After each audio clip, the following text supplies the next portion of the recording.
Hare Krishna, Namaste. Chapter 15 is entitled as Purushottama Vidya, Purushottama Yogam. Sloka 1, Part 2. śrī-bhagavān uvāca ūrdhva-mūlam adhaḥ-śākham aśvatthaṁ prāhur avyayam chandāṁsi yasya parṇāni yastam Vedas veda-vit. The Supreme Personality of Godhead said, "It is said that there is an imperishable banyan tree that has its roots upward and its branches down, and whose leaves are the Vedic hymns.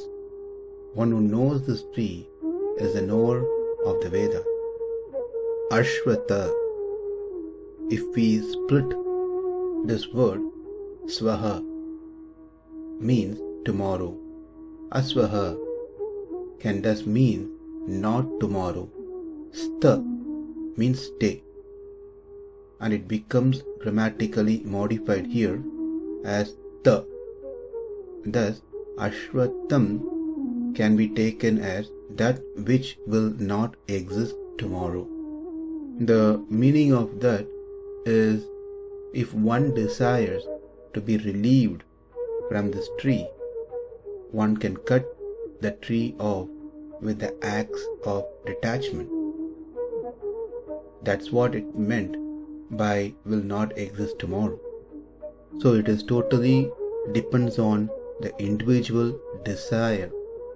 Let's not forget what we are talking here is the samsara. The samsara is picturized as the banyan tree, aśvatthaṁ. Krishna also in the 10th chapter has mentioned that this tree is king of trees, aśvatthaṁ sarva vrikshanam. So this tree can fulfill one's goal of artha, dharma, kama and moksha, but according to the viewpoint of one's understanding. ūrdhva-mūlam. The mūlam, that is root of this tree of samsara, is upward. We have 14 planetary systems, starting from topmost Satyaloka, where Brahma resides, to the lower planet. Since Brahma is situated in the topmost planet, it is said that the root of this tree is upward. The reason is that when night starts for Brahma, the three worlds, bhu, bhuva, swaha, together with all the created beings which are present in those planets, perishes. They blend with the body of Brahma. At the start of his day, in the morning, Brahma creates them according to their karma. They are born as human beings, animals, and immovable. As we are born into this world from Brahmaloka, we have come down from above. This is why this tree of samsara is upside down. The creation that happens by Brahma is called Naimitika Srishti. So this sloka particularly speaks about Naimitika Srishti. We have studied about this in chapter 8. There is Nitya, Naimitika and Prakrita. Nitya Pralaya, Nitya Srishti is the one that affects the individual Atma. Death of each living entity that happens on a regular basis, day-to-day basis, and birth of the individual Atma that takes place in this world on a regular basis. This is Nitya. Whereas Naimitika is Bhu, Bhuva, Swaha.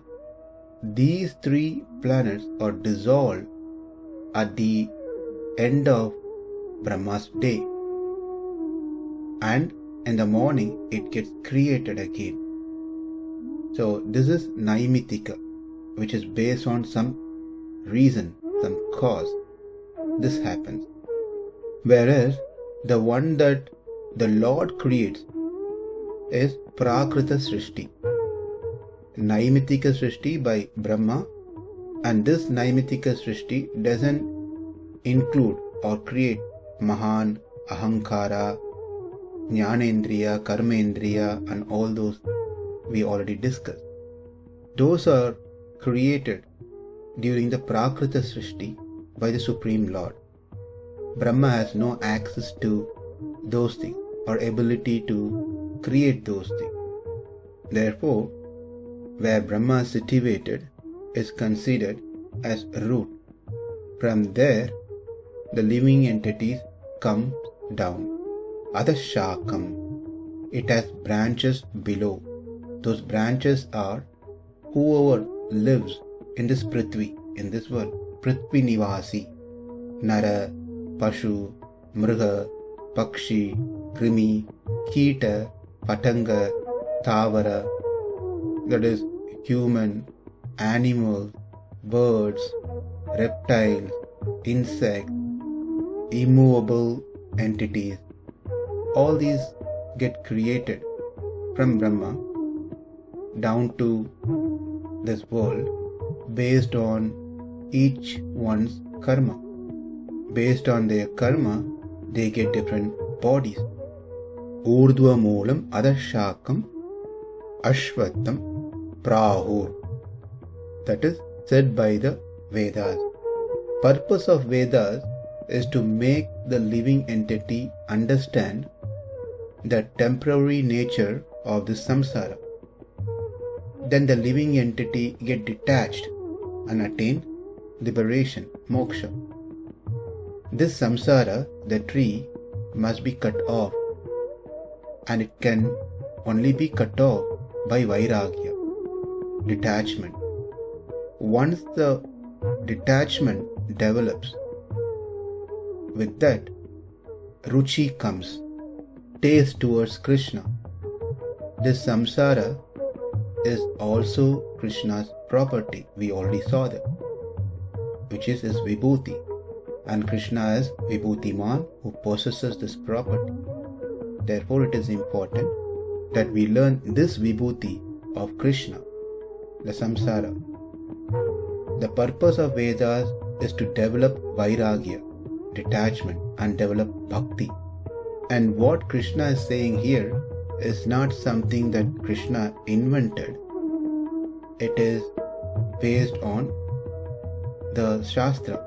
In Kathopanishad, it is said, ūrdhva-mūla avāshaka yeshaha aśvatthaṁ sanātanaha. And also we can find in Yajurveda, ūrdhva-mūlam avāshaka vrikṣam yo veda samprati. So similar descriptions are given in the scriptures. Therefore, prāhur, it is said in the Vedas, avyayam, ūrdhva-mūlam adhaḥ-śākham, aśvatthaṁ, prāhur avyayam, meaning imperishable.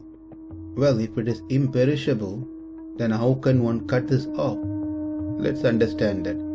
This tree is permanent for those who are materially entangled. Each time of the prakrita srishti that Lord created, starting from prakriti to mahan to ahankar as classification of sattvika, rajasa and tamasa, from where the pancha tanmatra, pancha bhuta, pancha jnanendriya, pancha karmendriya, manas, all these get created. This happens every time. Therefore, avyayam. In that sense, it is avyayam. After many lives being in the mode of goodness, one develops detachment from the sense objects and cuts this tree off and finally attains the spiritual realm, which is what known as liberation, moksha. This is not a case for everyone.